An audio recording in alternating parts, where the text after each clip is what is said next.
Speaking of unfortunate, let's start our Midwest football ghost tour with the Windy City. Brian, So, how do Bears fans explain the last 40 years of dire results on the field? well, let's go back real quick before I get to the curse. The Bears are a very proud franchise. Most people alive today would not know it because the Bears last won a Super Bowl in 1985, technically the 86 year, which we still talk about all the time. And it cracks me up because the Bears, if you look at the overall history, it's like winningest franchise, tons of championships, but it all happened before 1986, technically 85, whatever. We always say 85 Bears, right?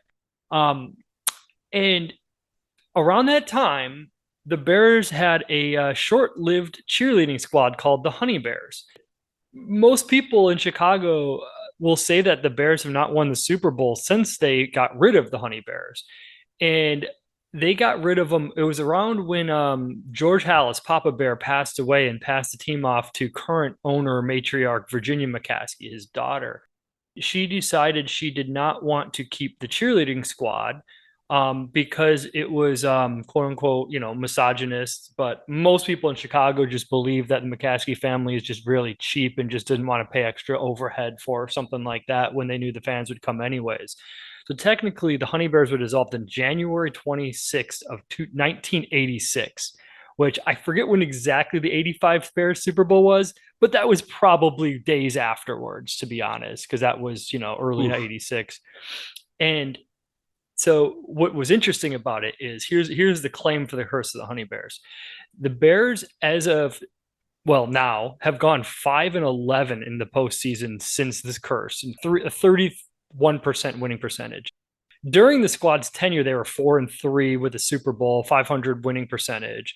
And it's funny because even like the winning percentage during the span, they were 82 and 8 and 67.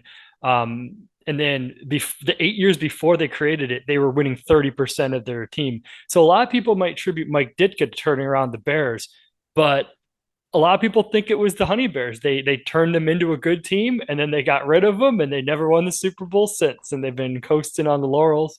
It's interesting because there's been attempts by Bears fans to bring them back, and whenever they pull them, they've always averaged about a 3-to-1 ratio, 75% people for bringing the squad back. But Virginia McCaskey has vowed to never do it on while she's alive, which she is 100 years old. I'm not exaggerating. That might not be long, but her sons, Mike and George, have vowed to keep her anti-cheerleading stance when they inherit the team, and even their grandkids have echoed this.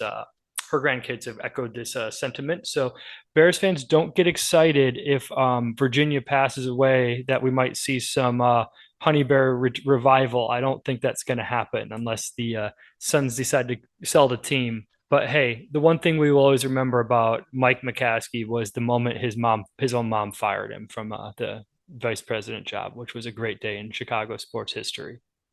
Oh, man. Yeah, that's never good when the son has to get the boot from a parent, which is actually something that the Curse of Bobby Lane has in common with the Honey Bears, but we'll get to that. An interesting appetizer because the Bears do, plus the Packers, lead the NFL in championships by a lot.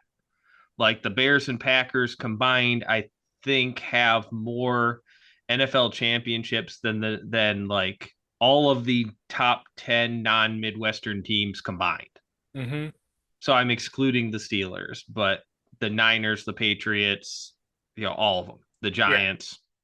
It has been a remarkable run, but so many of them are such ancient history now that the average fan walking the streets today, unless they're older than us, doesn't recognize it.